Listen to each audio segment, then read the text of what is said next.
पिछली जिंदगी में मैं बस जिंदगी से बचने की कोशिश कर रही थी। सरकार की नीति के तहत मुझे गांव भेजा जाने वाला था। मेरे माता पिता ने उस वक्त एक अजीब सी तरकीब निकाली। मुझे और नकली बेटी निशा को एक साथ शादी के लिए बैठा दिया। निशा बहुत सीधी सादी थी और मुझसे हमेशा अपराध बोध महसूस करती थी।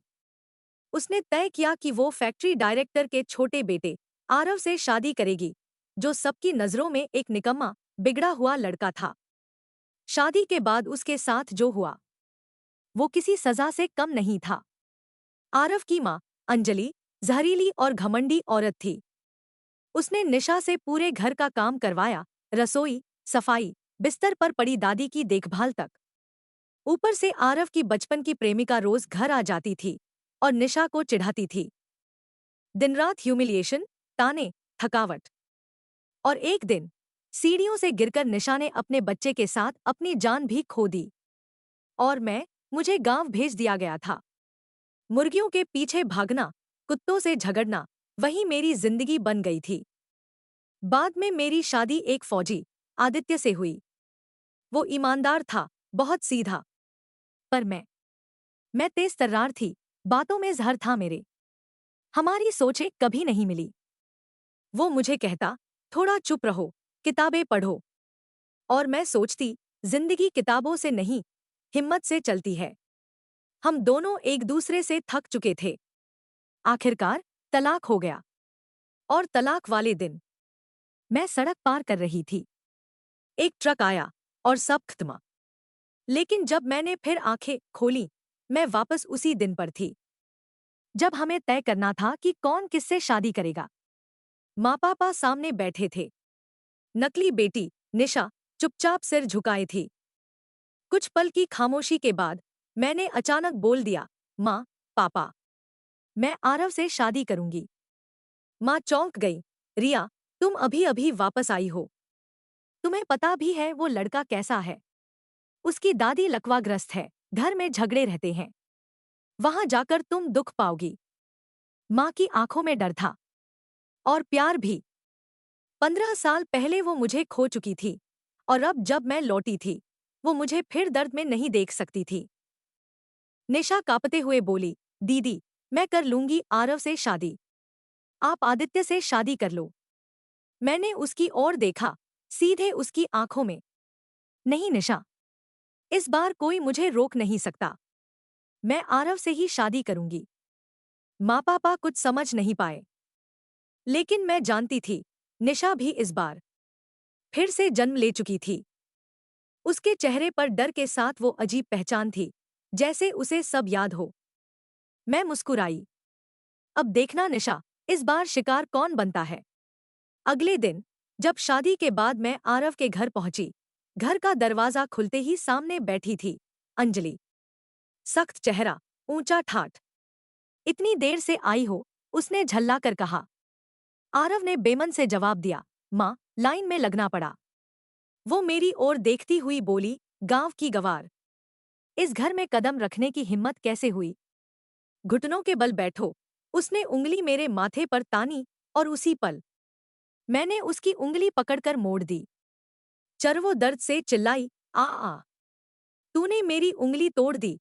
बाहर पड़ोसी जमा हो गए। आरव चीखा, तूने मेरी माँ को मारा। और मुझ पर झपटा। मैंने उसका हाथ पकड़ा, दोनों बाहें एक साथ कटक जगह से हटा दी। आरव दर्द से करा उठा। मैंने झाड़ू उठाई और अंजलि की जांघ पर दे मारी। अब बताओ सासू माँ, बात कर सकते हैं शांति से? दोनों कांप रहे थे। पूरे मोहल्ले के लोग बाहर तमाशा देख रहे थे। मैंने कहा, पहली बात, ये शादी तुम लोगों की मेहरबानी नहीं थी। ये सौदा दोनों की जरूरत थी। इसलिए मेरे सामने एहसान जताने की कोशिश मत करना। आरव डर के मारे सिर हिलाता रहा। मैंने झाड़ू उसके हाथ में दी, जेब से थोड़ा मेकअप निकाला और अपने चेहरे पर नकली चोट के निशान बनाए। थोड़ा लाल रंग, थोड़ा धूल। फिर जोर से रोना शुरू किया, माँ जी, माफ कर दो। मुझे नहीं पता था शादी के बाद मुझे दरवाजे पर घुटनों पर बैठना होगा। बाहर लोग सन्न रह गए। अंजलि का चेहरा देख सबको समझ आ गया कि कुछ गड़बड़ है। कोई बोला, इतनी जालिम सास, दूसरा बोला, महिला संघ में शिकायत करनी चाहिए।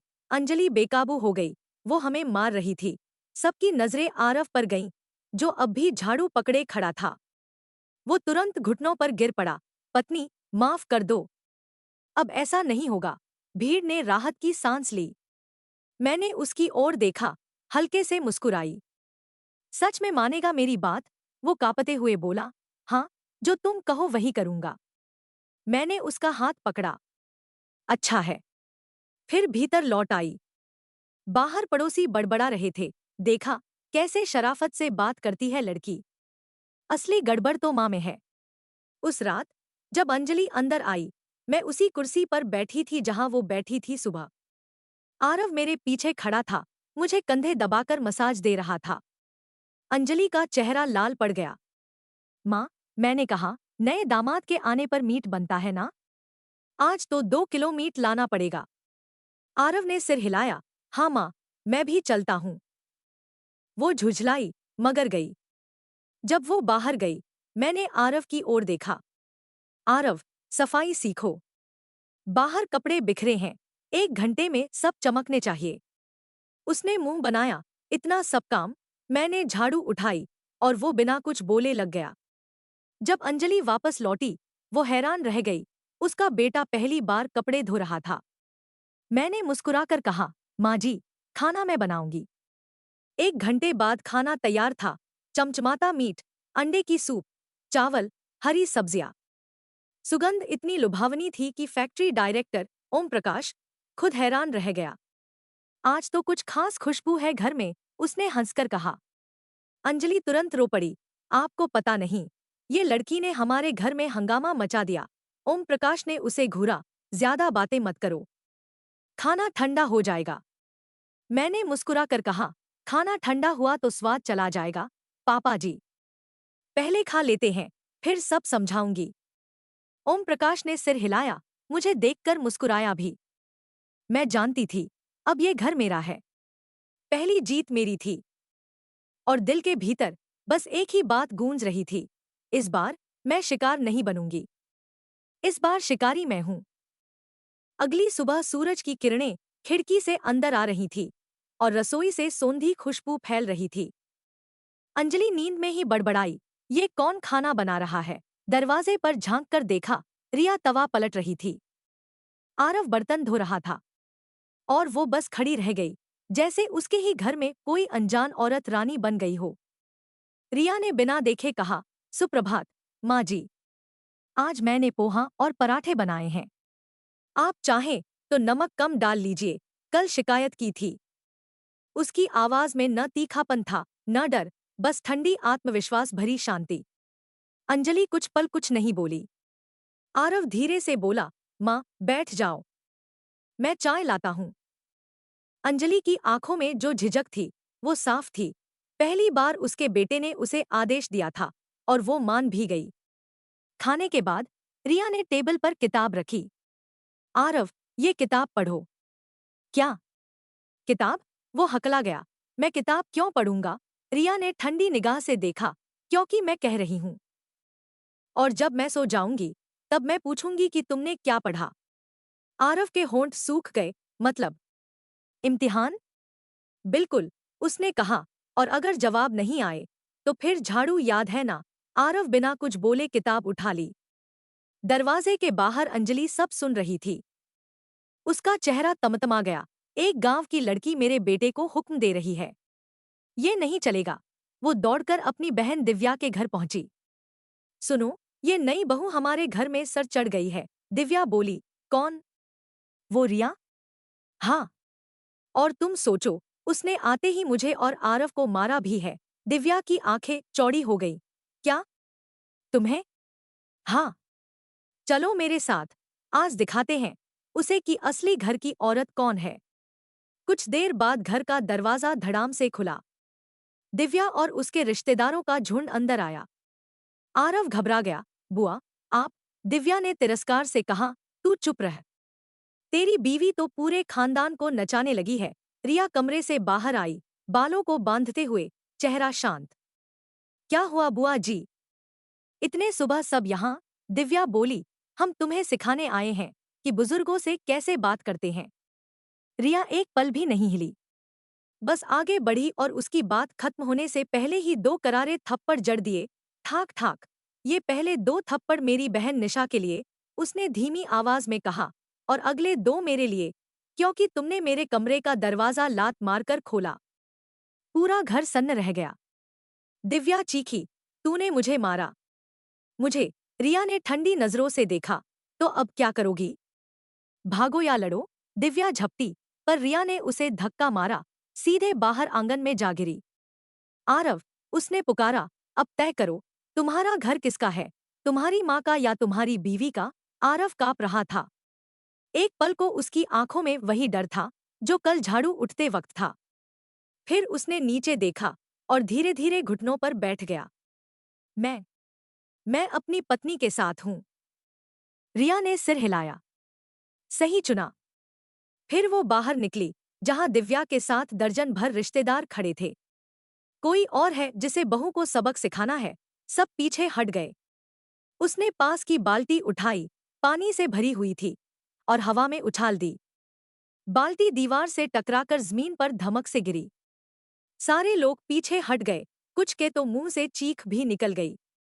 अच्छा, रिया बोली, अब बताओ, खाली हाथ आए हो या कुछ लेकर? सबने डर के मारे जेबों से पैसे निकाल दिए। दिव्या ने कांपते हुए 50 पैसे बढ़ाए। रिया ने पैसे लिए, मुस्कुराई, शुक्रिया बुआ जी, स्वागत का तोहफा। जैसे ही वो चली गई, अंजलि का चेहरा सफेद पड़ गया। ये लड़की पागल है, वो बुदबुदाई। रिया उसके पास आई, आंखों में मुस्कान थी पर आवाज ठंडी, माँ जी, अब खाना बना लीजिए। और हाँ, अगली बार जब रिश्तेदार आए तो खाली हाथ नहीं। वो भीतर चली गई और अंजलि वहीं खड़ी रह गई, भीगी साड़ी, कांपते हाथ और डर से खुली आंखें। रात को जब सब सो गए, रिया रसोई में चाय बना रही थी। आरव धीरे से आया। वो, आज जो हुआ, रिया ने कहा। क्यों? डर गए? थोड़ा, वो बोला, पर तुमसे नहीं, बुआ से।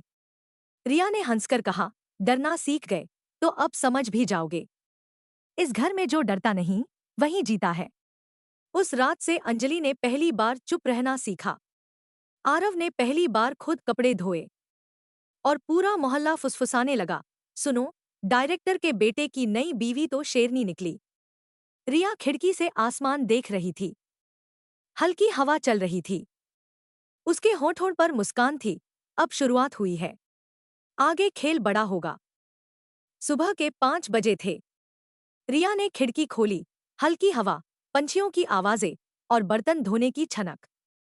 हाँ, वही आरव, जो कभी बिस्तर से दोपहर में उठता था, अब बाल्टी लेकर कपड़े धो रहा था। रिया ने हल्की मुस्कान के साथ कहा, शाबाश, आरव, हाथों से मेहनत करने की आदत बुरी नहीं होती। आरव हांफते हुए बोला, पर बहुत काम तो है। रिया ने झाड़ू पर नजर डाली, कहूं तो आधा कर दूं? नहीं नहीं, वो झट से बोला और कपड़े रगड़ने लगा। अंजलि अंदर बैठी थी, पर उसके हाथ कांप रहे थे। वो अपनी बहन दिव्या की याद कर रही थी, जो पिछली बार रिया से पिटकर गई थी। वो सोच भी नहीं पा रही थी कि अपने ही घर में वो अब किसी नौकरानी की तरह आदेश सुन रही है।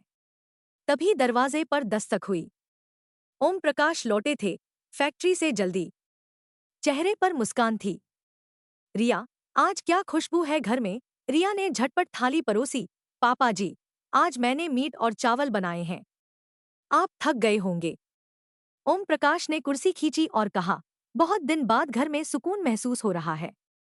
अंजलि को जैसे बिजली लगी। सालों में पहली बार उसके पति ने किसी और की तारीफ की थी। वो झुंझलाई, पर कुछ बोल न सकी। खाने के बाद ओम प्रकाश ने रिया को अपने कमरे में बुलाया। कमरे में किताबें, फैक्ट्री की फाइलें और टेबल पर पुरानी डायरी रखी थी। वो बोले, रिया, आज जो हुआ, मैंने सब देखा। तुम समझदार हो। अब से इस घर का अनुशासन, नियम, सब तुम्हारे हाथ में रहेंगे। जो सही लगे, करो। रिया ने मुस्कुराकर कहा, धन्यवाद, पापा जी। मैं बस घर में शांति चाहती हूँ। दरवाजे के बाहर अंजलि सब सुन रही थी। उसके दिल में जैसे किसी ने आग लगा दी हो। अब तो मेरा ही पति उसे आदेश दे रहा है, लेकिन वो जानती थी रिया से उलझना अब अपने पांव पर कुल्हाड़ी मारना था। रिया ने उसी दोपहर आरव को कमरे में बुलाया। वो बुक पढ़ने का नाटक कर रहा था। रिया ने टेबल पर किताब पटकी। सच सच बताओ, कुछ समझ आया? आरव ने सिर खुजाते हुए कहा। थोड़ा सा नहीं चलेगा। अगली बार फैक्ट्री की परीक्षा है। तुम्हारे पापा ने कहा है कि दोनों को अप्लाई करना है। क्या? मैं और तुम? हाँ, क्यों नहीं? रिया ने कहा। अगर मैं पढ़ाई में आगे निकल गई तो सोचो मोहल्ले में लोग क्या कहेंगे। डायरेक्टर की बहू नौकरी कर रही है और बेटा घर पर सो रहा है। आरव का मुंह खुला रह गया। नहीं नहीं, मैं भी दूंगा परीक्षा। रिया हंसी। बस यही तो चाहती थी मैं। अगले दिन सुबह 5 बजे रिया ने उसका कॉलर पकड़कर उठाया। चलो दौड़ने। दौड़ने? ये सुबह सुबह किसका शौक है? अब तुम्हारा है, उसने सख्ती से कहा। दोनों नदी किनारे पहुंचे। हवा ठंडी थी। पानी में लहरें खेल रही थी। रिया बोली, पहले वार्म अप, फिर 50 चक्कर। आरव की आंखें फैल गईं। 50? मैं मर जाऊंगा। मरोगे नहीं, जीना सीखोगे। 1 घंटे बाद दोनों घर लौटे। आरव का चेहरा लाल, पैरों में जान नहीं। अंजलि हैरान थी। बेटा, तू सुबह दौड़ने गया? हाँ माँ, वो हाफते हुए बोला। वो मेरी बीवी ने भेजा। रिया ने मुस्कुरा कर कहा। माँ जी, आज आग जलाकर रखिए, मैं दलिया बना रही हूँ। अंजलि चुपचाप उठी। उसने पहली बार बिना झगड़े के बात मानी। ओम प्रकाश ने सब देखा। उसने अखबार नीचे रखा और मन ही मन सोचा, शायद ये लड़की वाकई हमारे घर का भाग्य बदल दे। शाम को जब सूरज ढल रहा था, मोहल्ले की औरतें फिर फुसफुसाने लगीं। देखो, डायरेक्टर की बहू तो सुबह दौड़ने भी जाती है। और उसका पति? वो भी पीछे पीछे। रिया को वो बातें सुनकर अंदर ही अंदर हंसी आई। लोग जो कहते हैं वही आग बनकर जलती है। बस उसे जलाने वाला चाहिए। रात को जब सब खाना खाकर सोने लगे, रिया ने आरव से कहा, कल से हम कमरा ठीक करेंगे। तुम जमीन पर सोते हो, ये सही नहीं। सर्दी आएगी, बीमार पड़ोगे। आरव ने हल्के से मुस्कुराकर कहा, मतलब? अब मैं बिस्तर पर। रिया ने ठंडी निगाह से कहा, ज्यादा खुश मत हो। बस सोने की जगह बदल रही हूं, रिश्ता नहीं। आरव ने सिर झुका लिया, पर दिल में कहीं न कहीं एक नर्म एहसास जाग उठा था। उसने मन ही मन कहा, वो सख्त जरूर है, मगर शायद वो सच में मेरा भला चाहती है। रिया कमरे के कोने में बैठी थी, हाथ में पेंसिल और कागज। वो कमरे का नक्शा बना रही थी। ये दीवार तोड़नी होगी। यहाँ एक ऊंचा प्लेटफॉर्म बनाऊंगी। नीचे सामान छिपाया जा सकता है। आरव ने पूछा, ये सब क्यों? रिया ने बस कहा, कभी कभी सुरक्षित रहने के लिए जगह बनानी पड़ती है जो किसी को दिखाई न दे। ओम प्रकाश घर लौटा तो उसने देखा रिया लकड़ी के टुकड़े नाप रही है। आरव उसके पीछे हथौड़ी लिए खड़ा है। ये क्या हो रहा है? उसने मुस्कुरा कर पूछा। रिया ने कहा, पापा जी, घर को थोड़ा ठीक कर रही हूँ। बच्चे होंगे तो जगह काम आएगी। ओम प्रकाश ने सिर हिलाया।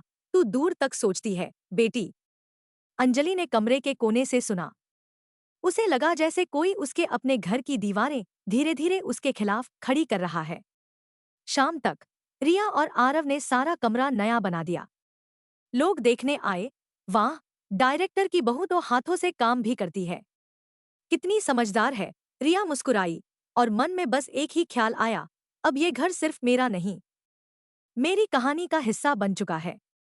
रात को जब सब सो गए, वो धीरे धीरे उठी, फर्श के नीचे वाली जगह खोली, वहीं जहां उसने पहले तख्त लगाया था, और नीचे छोटे छोटे बक्से रखे। सोना, जवाहरात, पुराने कागज, सब जो उसे कबाड़ से मिले थे। धीरे से मिट्टी डालकर सब छुपा दिया। उसने खुद से फुसफुसाया, जब सही वक्त आएगा, यही मेरी नई शुरुआत की पूंजी बनेगी। अगला जन्म नहीं चाहिए मुझे, इस बार मैं खुद अपनी किस्मत लिखूंगी।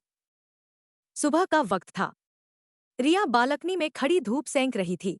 आरव कपड़े सुखा रहा था और अंजलि चुपचाप सब देख रही थी। उसकी आंखों में थकान थी, पर कहीं गहराई में एक हल्की राहत भी। वो सोच भी नहीं पा रही थी कि अब घर इतना शांत कैसे हो गया। लेकिन शांति ज्यादा देर टिकती नहीं। कभी न कभी कोई दस्तक सब बिगाड़ देती है। धड़ाम, मुख्य दरवाजा जोर से खुला। अंजलि चौंकी। कौन है? अंदर दाखिल हुई दिव्या, उसी बुआ जी जो पिछली बार पिटकर गई थी। साथ में उसके दोनों बेटे और एक स्ट्रेचर पर बैठी बूढ़ी औरत, आरव की दादी। रिया ने बालों से पसीना पोंछा, चेहरे पर कोई भाव नहीं। वाह, पूरा परिवार आज साथ आया है। किस खुशी में? दिव्या ने ऊंची आवाज में कहा। खुशी नहीं, फ्रिज। माँ को अब अपने पोते के घर रहना है, ताकि बहू उसकी सेवा करे। सारा मोहल्ला सुन ले, इसी इरादे से वो बोल रही थी। रिया ने बिना झपके कहा, जरूर। बुजुर्ग घर का आशीर्वाद होते हैं। अंजलि की आंखें चमक उठीं। देखा, अब सीख गई है आदर करना। रिया ने मुस्कुराकर कहा, हाँ माँ जी, और सबसे पहले आपके लिए तोहफा भी है। वो कमरे की ओर बढ़ी और जोर से बोली, माँ, आपने इतने सालों में दादी के बिस्तर की चादर भी नहीं बदली? शर्म आनी चाहिए। अंजलि सकपका गई। अरे मैं तो। चुप। दादी के लिए नया कमरा तैयार करो, मैं उनका खाना बनवाती हूँ। दिव्या ने तंज कसा। बहुत बोलती है ये लड़की। रिया पलटी, आंखों में वही ठंडा आत्मविश्वास। मुंह ज्यादा खोलोगी तो हाथ से बंद भी कर दूंगी। बुआ जी, पिछली बार याद है ना? दिव्या का रंग उड़ गया।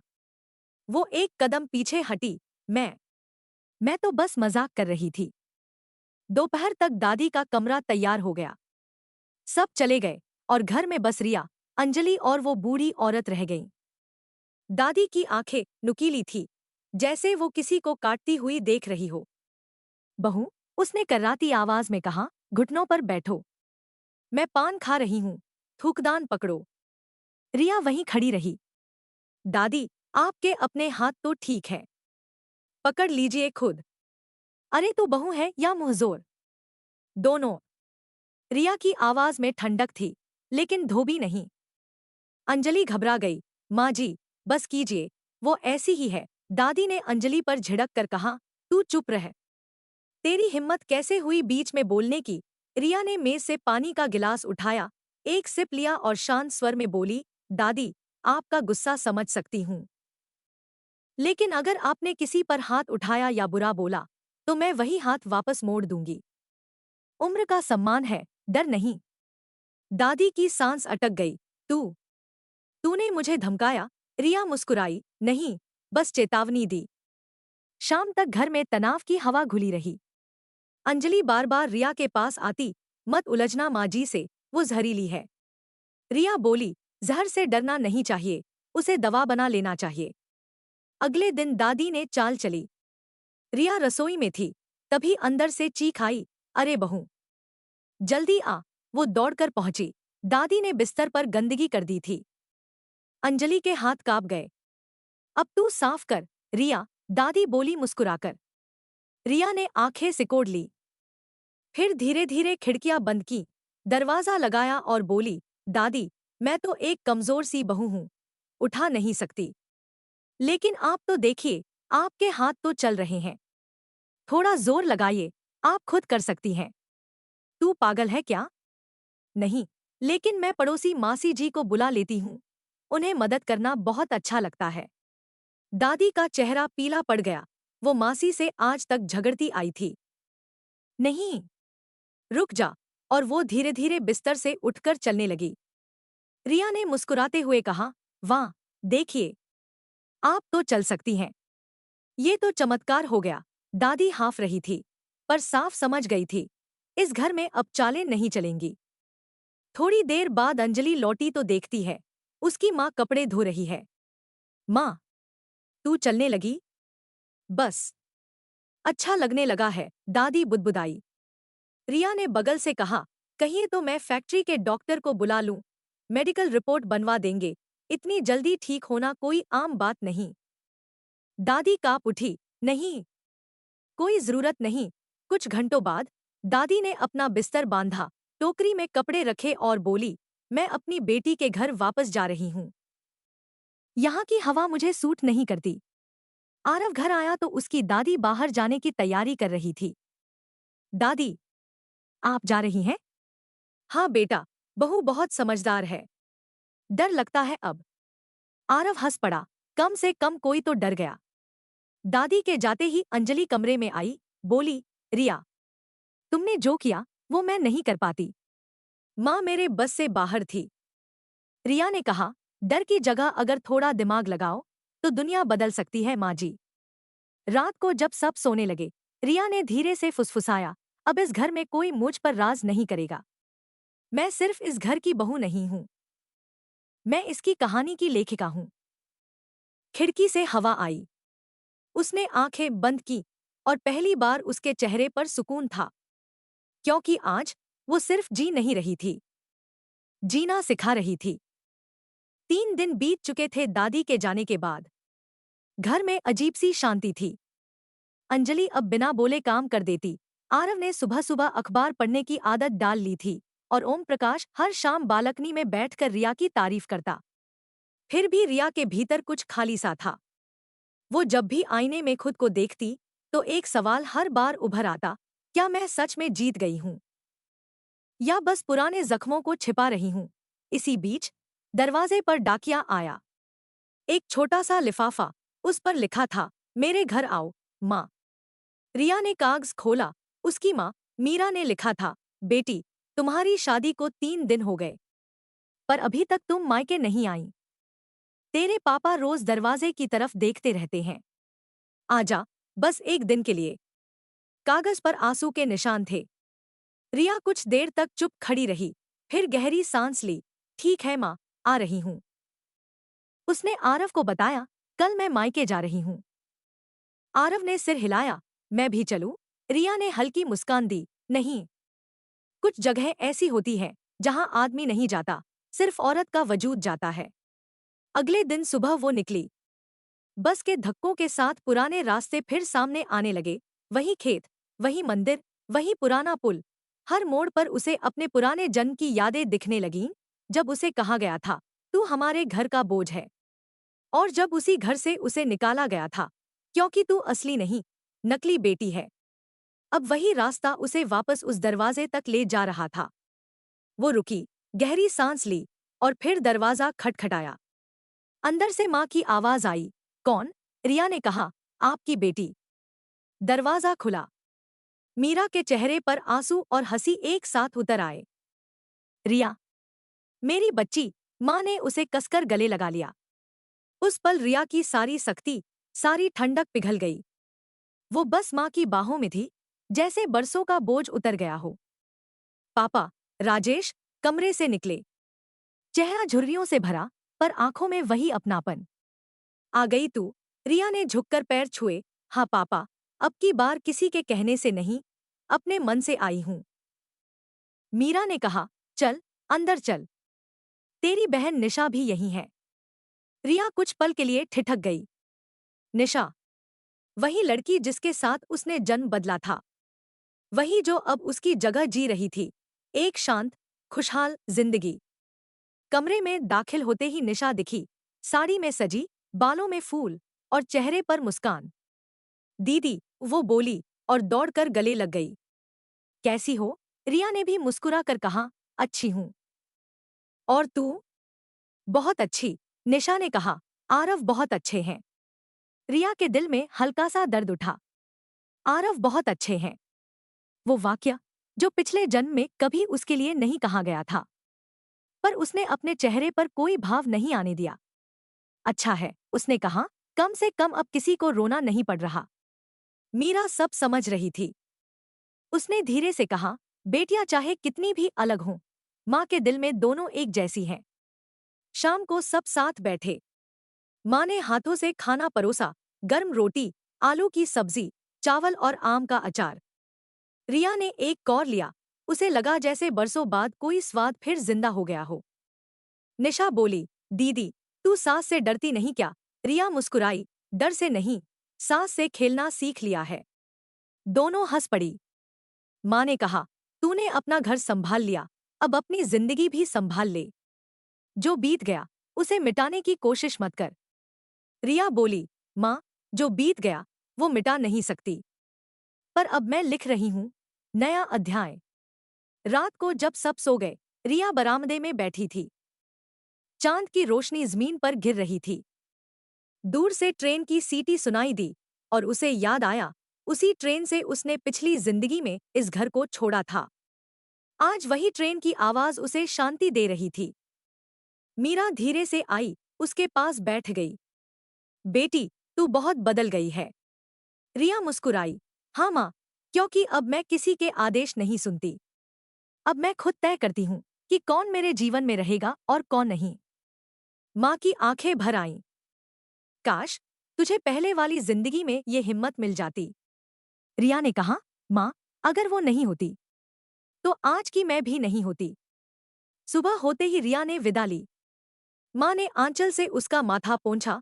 खुश रहना और याद रखना, घर वो नहीं जहां तू रहती है, घर वो है जहां तुझे इज्जत मिलती है। रिया ने मुस्कुराकर कहा, माँ, अब मैं जहां जाऊंगी वहां इज्जत खुद चलकर आएगी। बस चली खेतों के बीच से और रिया की आंखों में दृढ़ता चमक रही थी। अब उसके अंदर सिर्फ एक ही संकल्प था, अब मेरे अतीत का कोई मुझसे हिसाब नहीं लेगा। अब हिसाब मैं लूंगी। सूरज जरा ऊपर आया ही था। रिया ने पर्दे हटाए, कमरे में रोशनी भर गई। नीचे से बर्तनों की आवाज और आरव की खांसी सुनाई दी। वो नीचे गई तो देखा, अंजलि चूल्हे के पास बैठी है और ओम प्रकाश अखबार पढ़ते हुए माथे पर बल डाल रहे हैं। क्या हुआ पापा जी? रिया ने पूछा। ओम प्रकाश ने चश्मा उतारा, कहा, फैक्ट्री में हड़ताल हो गई है। हड़ताल? हाँ, मजदूर कह रहे हैं कि बोनस कम मिला है, काम ज्यादा, और मैनेजर लोग उल्टा उन्हें धमका रहे हैं। रिया ने एक पल सोचा, फिर बोली, आपने उनसे बात की?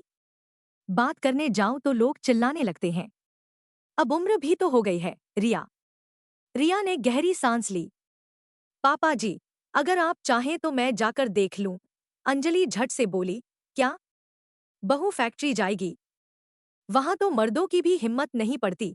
रिया ने उसकी तरफ देखा, शांति से मगर ठंडे नजरिए से। माँ जी, अगर मर्द डरते हैं तो औरतों को डरने की क्या जरूरत? ओम प्रकाश ने अखबार मोड़ा, कुछ पल उसे देखा, फिर धीरे से सिर हिलाया। जा रिया, देखा, पर संभल कर। फैक्ट्री के बाहर भीड़ थी। मजदूर नारों से गूंज रहे थे, बोनस बढ़ाओ, डायरेक्टर जवाब दो। रिया ने गेट के बाहर रुककर सब देखा। आवाजें, धूल, गुस्सा, लेकिन साथ ही भूख और डर भी। वो धीरे धीरे आगे बढ़ी। रुको, किसी ने चिल्लाया। औरतों को अंदर नहीं आने दिया जाता, रिया ने कहा, मैं डायरेक्टर की बहू हूं। भीड़ एक पल को थम गई। फिर किसी ने ताना मारा, तो क्या हुआ? बहू भी अब बोनस बांटेगी क्या? रिया मुस्कुराई, नहीं, लेकिन बहू झूठ भी नहीं बोलेगी। जो वादा हुआ था वो पूरा करवाऊंगी। भीड़ में खुसफुसाहट फैल गई। कुछ ने कहा, देखते हैं क्या करती है। रिया अंदर चली गई। फैक्ट्री का हाल खराब था, मशीनों पर जंग, फर्श पर तेल और कामगार थके हुए। उसने एक बुजुर्ग मजदूर से पूछा, आपको आखिरी बोनस कब मिला था? पिछले साल, बिटिया। अब तो खाना मुश्किल है। रिया ने दफ्तर में जाकर सब रिकॉर्ड देखे। किताबों में गड़बड़ी थी, नंबर मिल नहीं रहे थे। उसने दफ्तर के मुनीम को बुलाया, ये हिसाब गलत है, बोनस की रकम गायब है। मुनीम हकलाया, माँ, मैं तो बस कागज बनाता हूँ, मैनेजर से पूछ लीजिए। रिया ने सीधे मैनेजर का दरवाजा खोला। वो आराम से सिगरेट पी रहा था। कौन? उसने चौंक कर कहा। रिया, डायरेक्टर की बहू। आप यहाँ? हाँ, बोनस लेने नहीं, हिसाब मांगने। वो हंस पड़ा, आप और हिसाब? ये फैक्ट्री कोई रसोई नहीं। रिया ने पास रखी फाइल उठाई और मेज पर दे मारी, धड़ाम। रसोई में कम से कम ईमान होता है, यहाँ तो चोरी है। मैनेजर ने गुस्से में कहा, आपको नहीं पता आप किससे बात कर रही हैं। रिया झुकी, धीरे से बोली, मुझे बहुत अच्छी तरह पता है, और अगर जुबान ज्यादा चली तो मैं अगली बार पुलिस लाऊंगी। उसने बाहर जाकर भीड़ से कहा, 2 दिन का वक्त दीजिए। अगर बोनस नहीं मिला तो मैं खुद सबके साथ सड़कों पर खड़ी रहूंगी। भीड़ में सन्नाटा छा गया। फिर एक आवाज आई, अगर वो बहू सच में बोले तो हम भी मान लेंगे। दूसरी आवाज, हाँ, हम भरोसा करते हैं उस पर। रिया ने मुस्कुराकर कहा, धन्यवाद। अब घर जाइए, भूख हड़ताल से नहीं मिटेगी, काम से मिटेगी। शाम को वो लौटी। ओम प्रकाश दरवाजे पर खड़े थे, चेहरे पर चिंता और गर्व दोनों। कैसा रहा? उन्होंने पूछा। रिया ने थकी हुई आवाज में कहा, साफ झूठ पकड़ा है। 2 दिन में सब ठीक करवा दूंगी। अंजलि ने चाय लाकर रखी। लोग क्या कहेंगे? बहू झगड़े सुलझा रही है। रिया बोली, लोग क्या कहेंगे? ये अगर औरत सोचने लगे तो कोई घर नहीं चलेगा। ओम प्रकाश ने हंसते हुए कहा, तू बिल्कुल मेरे जैसे बोलती है। 2 दिन बाद फैक्ट्री में मीटिंग हुई। रिया अंदर गई। सभी मजदूर खड़े थे। बोनस का पैसा वापस दिलवाया गया है, उसने कहा, लेकिन एक शर्त पर, अब कोई चोरी नहीं करेगा, कोई काम से भागेगा नहीं। सब चुप। फिर वही बुजुर्ग मजदूर आगे आया, बोला, बहू, तूने आज हमारे घर का चूल्हा जलाया है। जो तेरे खिलाफ बोलेगा, पहले हमसे टकराएगा। तालियां गूंज उठी। रिया की आंखों में नमी थी। पहली बार किसी ने उसे हमारी कहा था। उस शाम घर लौटते वक्त उसने आसमान की तरफ देखा। हल्का अंधेरा, पर बादलों के बीच से एक सुनहरी किरण झांक रही थी। आरव बाहर खड़ा इंतजार कर रहा था। सब ठीक हो गया, रिया मुस्कुराई। हाँ, अब फैक्ट्री में भी घर जैसा सुकून है। वो बोला, लोग कह रहे हैं तुमने कमाल कर दिया। रिया ने उसकी आंखों में देखा, कमाल नहीं किया, बस अपना हक लिया। और जब औरतें हक लेने लगती हैं तो समाज को चमत्कार लगने लगता है। आरव बस देखता रह गया। वो रिया, जिससे कभी डर लगता था, अब उसे अपनी सबसे बड़ी ताकत लगने लगी थी। रात को जब सब सो गए, रिया फिर वही पुराना नक्शा लेकर बैठी। अब वो फैक्ट्री की नई योजनाएं बना रही थी। यहाँ नई मशीन लगवानी होगी, वहाँ सुरक्षा विभाग चाहिए। धीरे धीरे उसकी आंखों में नींद उतर आई। बाहर हवा बह रही थी और मन में सिर्फ एक ही सोच, अब मैं घर नहीं, समाज बदलने आई हूँ। फैक्ट्री की हड़ताल खत्म हुए 1 हफ्ता बीत गया था। अब सब कुछ सामान्य लग रहा था। मशीनें चल रही थीं, कामगार मुस्कुरा रहे थे और ओम प्रकाश फिर से मीटिंग्स में जाने लगे थे। पर रिया जानती थी, शांति हमेशा असली नहीं होती। कभी कभी शांति भी एक जाल होती है। सुबह उसने देखा, आरव मेज पर कुछ फाइलें पढ़ रहा था। ये क्या है? रिया ने पूछा। पापा के पार्टनर हैं, राजीव मल्होत्रा। उन्होंने कहा है कि फैक्ट्री का अकाउंट नया ऑडिट करवाना पड़ेगा। वो मदद करेंगे। रिया ने भौहें सिकोड़ ली।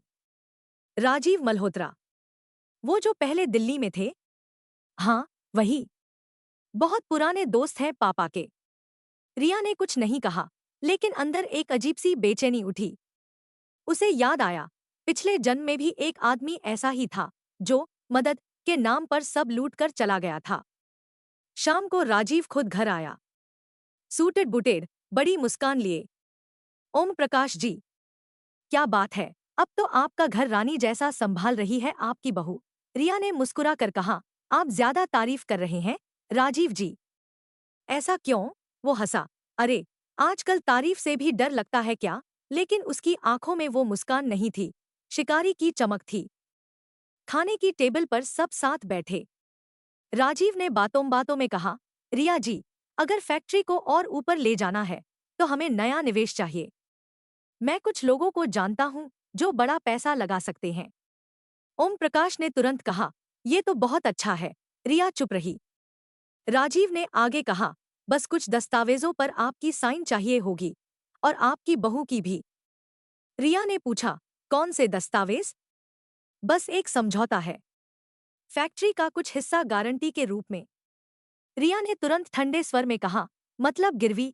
राजीव हंसा, अरे नहीं नहीं, ऐसा कुछ नहीं, बस औपचारिकता है।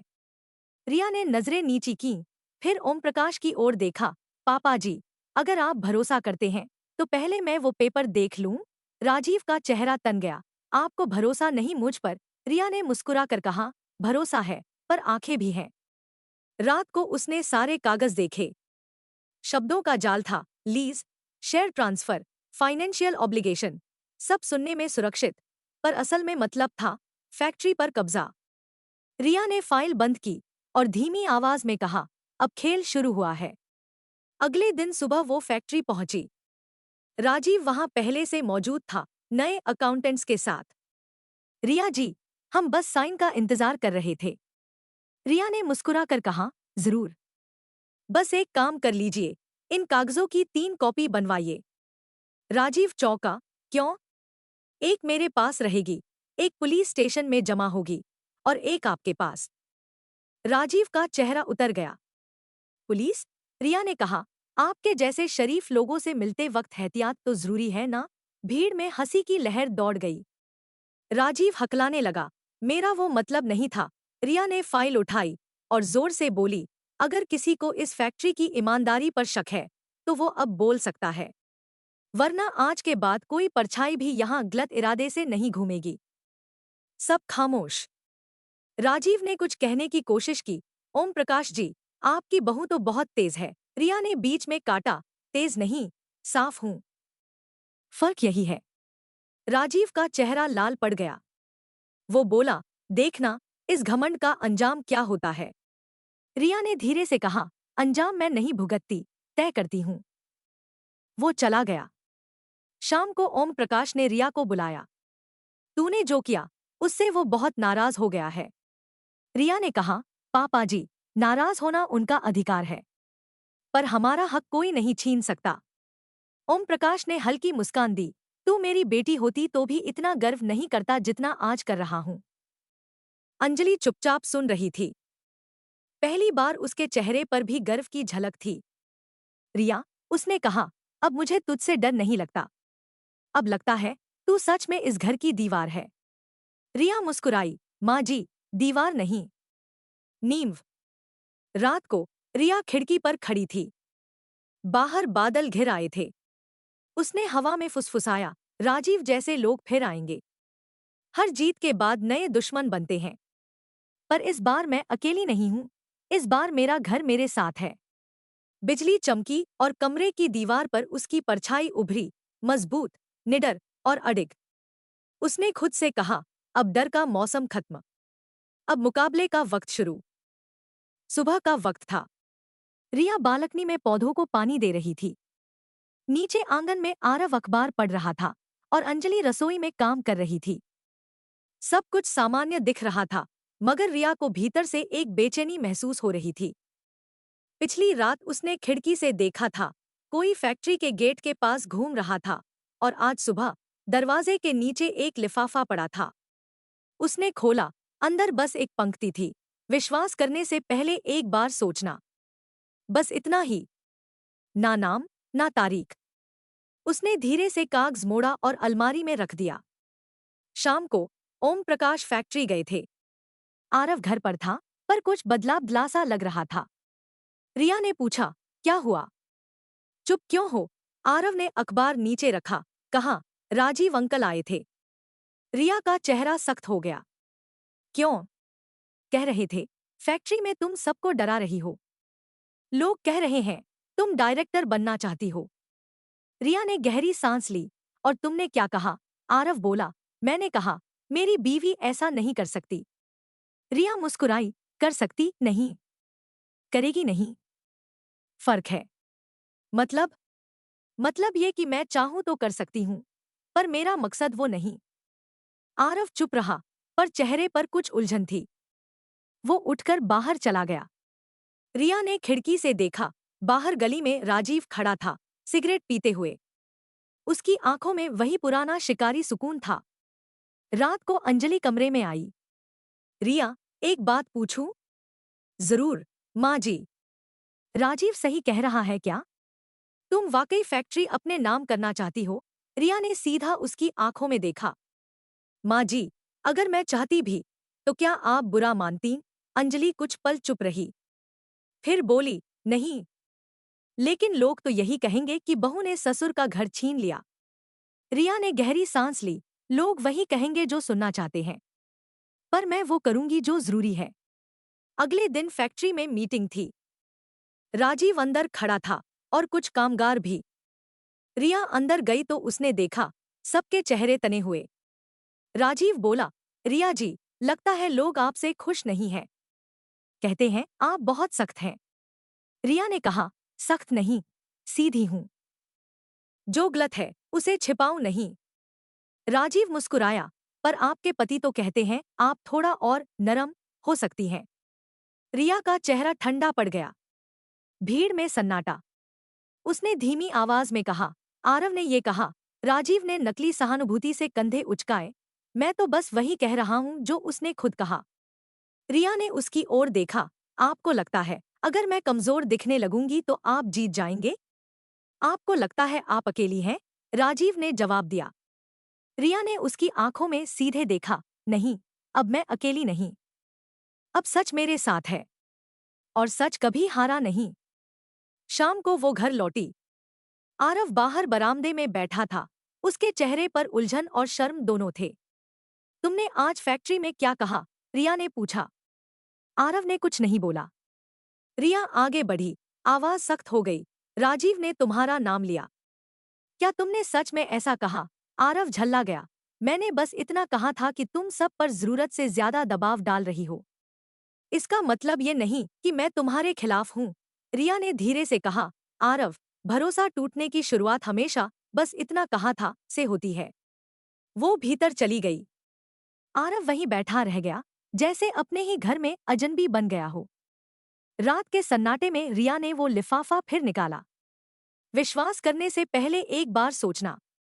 अब वो शब्द और भी गहरे लग रहे थे। वो बालकनी में खड़ी थी। हवा तेज चल रही थी। नीचे सन्नाटा। उसने खुद से कहा, राजीव अब घर के भीतर घुस आया है। मुझे सिर्फ एक चाल चलनी होगी और ये खेल खत्म। अगले दिन रिया ने घर में मीटिंग बुलाई।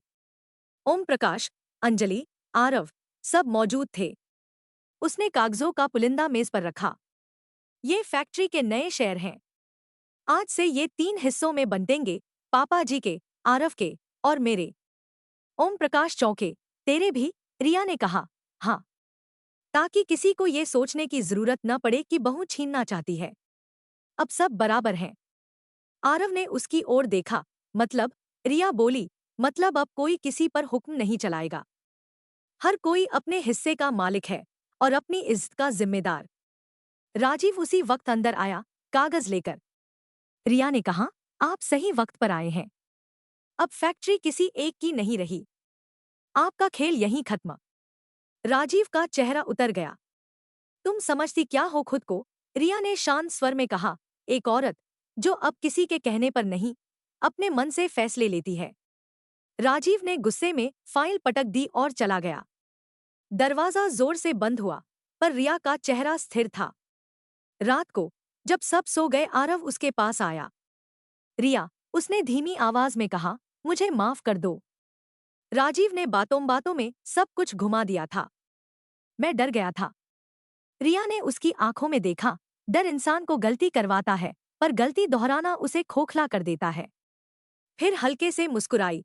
बस याद रखना, अगली बार किसी की बात सुनने से पहले मेरी आंखें पढ़ लेना। आरव की आंखें भर आईं। तुम हमेशा इतनी मजबूत कैसे रहती हो? रिया ने कहा। क्योंकि मेरे पास खोने के लिए अब कुछ नहीं और बचाने के लिए सब कुछ है। वो खिड़की के पास चली गई। बाहर बारिश शुरू हो गई थी, धीरे धीरे, जैसे आसमान भी अपनी पुरानी परतें धो रहा हो। उसने खुद से कहा, अब डरने की बारी उनकी है जिन्होंने मुझे तोड़ने की कोशिश की थी। क्योंकि मैं अब मिट्टी नहीं, आग हूं। बारिश थम चुकी थी। खिड़की के शीशे पर पानी की बूंदें फिसल रही थी और हवा में मिट्टी की खुशबू थी। रिया ने खिड़की खोली। ठंडी हवा के साथ एक पुराना एहसास भीतर उतर आया। नीचे गेट के पास किसी ने आवाज लगाई, डायरेक्टर साहब घर पर हैं? ओम प्रकाश ने बाहर झांका। तुम कौन? आवाज आई। मेरा नाम आदित्य है, मैं मिलिट्री से आया हूं। रिया का दिल एक पल को थम गया। वो आवाज, वही ठहराव, वही गहराई। वो धीरे धीरे सीढ़ियां उतरने लगी। हर कदम उसके भीतर की स्मृति को कुरेदता जा रहा था। आंगन में खड़ा आदित्य, वर्दी में, चेहरे पर धूप और थकान दोनों के निशान। उसने रिया को देखा और पल भर के लिए समय रुक गया। रिया ने बस एक शब्द कहा, तुम। आदित्य ने सिर झुकाया। काफी साल हो गए, रिया। ओम प्रकाश ने पूछा, आप दोनों एक दूसरे को जानते हैं? रिया ने शांत स्वर में कहा, हाँ पापा जी। पिछले जन्म से। सब कुछ कुछ पल के लिए सन्न रह गया। अंजलि ने धीरे से पूछा, मतलब? रिया ने कहा, ये मेरे अतीत का हिस्सा है। आदित्य ने आगे बढ़कर कहा, मुझे एक काम से यहाँ भेजा गया है। सरकार फैक्ट्री के कुछ पुराने रिकॉर्ड्स की जांच कर रही है। उसने फाइल निकाली। ये केस किसी और के हाथ में नहीं देना चाहा, इसलिए खुद आया। रिया ने बिना पलक झपकाए उसकी ओर देखा। तुमने सोचा मैं डर जाऊंगी? आदित्य बोला, नहीं। मुझे पता है तुम अब वो रिया नहीं रही। उस रात घर में अजीब सी खामोशी थी। आरव बालकनी में बैठा था। उसकी आंखों में बेचैनी थी। वो वही है ना? उसने पूछा। रिया ने सिर हिलाया। हाँ। तुम्हारा पुराना पति? रिया ने चुपचाप कहा, हाँ, लेकिन अब वो बस एक नाम है, कुछ नहीं। आरव ने धीमी आवाज में कहा, फिर भी जब तुमने उसे देखा, तुम्हारी आंखें कुछ और कह रही थी। रिया मुस्कुराई, थकी हुई मुस्कान। कभी कभी आंखें भी अतीत के धूल भरे शीशे होती हैं, आरव। वो जो दिखाती हैं, वो अब का नहीं, बीते वक्त का होता है। आरव ने उसका हाथ थामने की कोशिश की। रिया, मुझे डर लग रहा है, कहीं वो तुम्हें फिर छीन न ले। रिया ने उसका हाथ धीरे से छुड़ा लिया। जो खोया नहीं, उसे कोई छीन नहीं सकता। अगले दिन आदित्य फैक्ट्री पहुंचा। रिया पहले से वहां थी।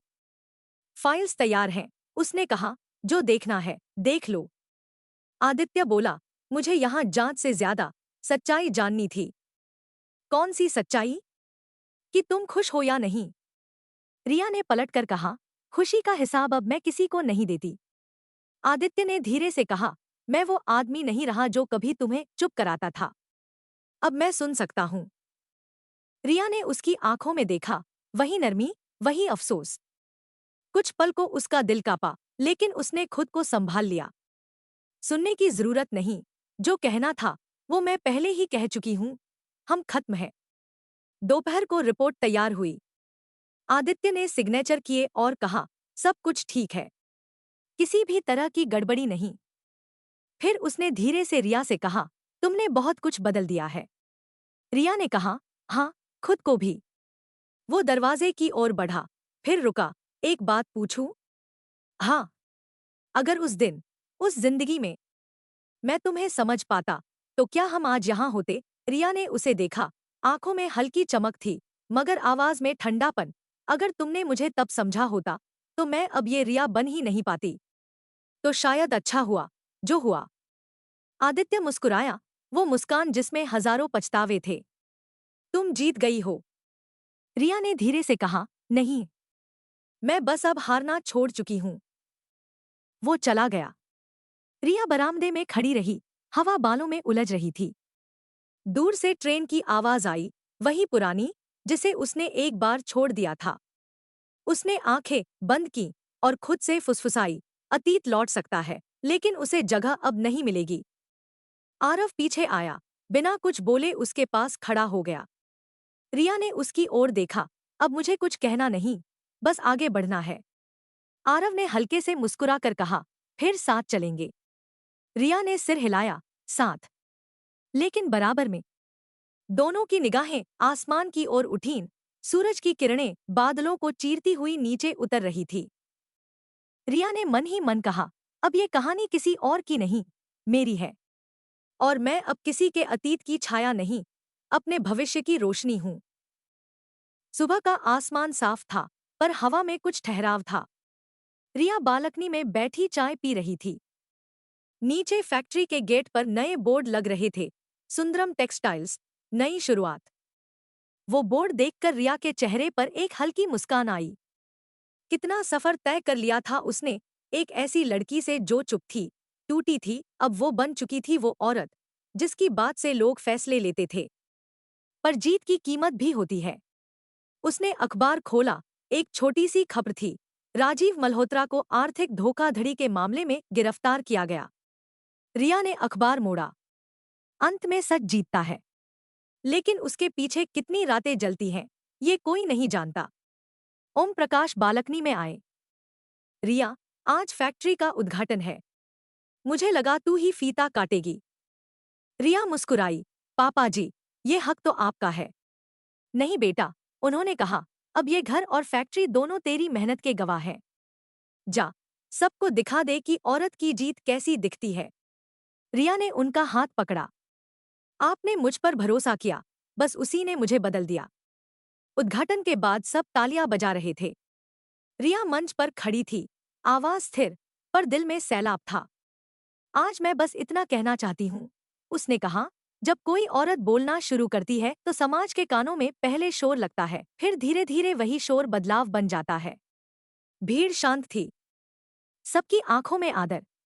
उसने आगे कहा, मुझे बचपन में सिखाया गया था, औरत का काम है झुकना। पर मैंने सीखा, झुकने की भी एक शर्त होती है, सामने वाला इंसान होना चाहिए। तालियां गूंज उठी। आरव स्टेज के नीचे खड़ा था, चेहरे पर वही सच्चा गर्व जो कभी नहीं दिखा था।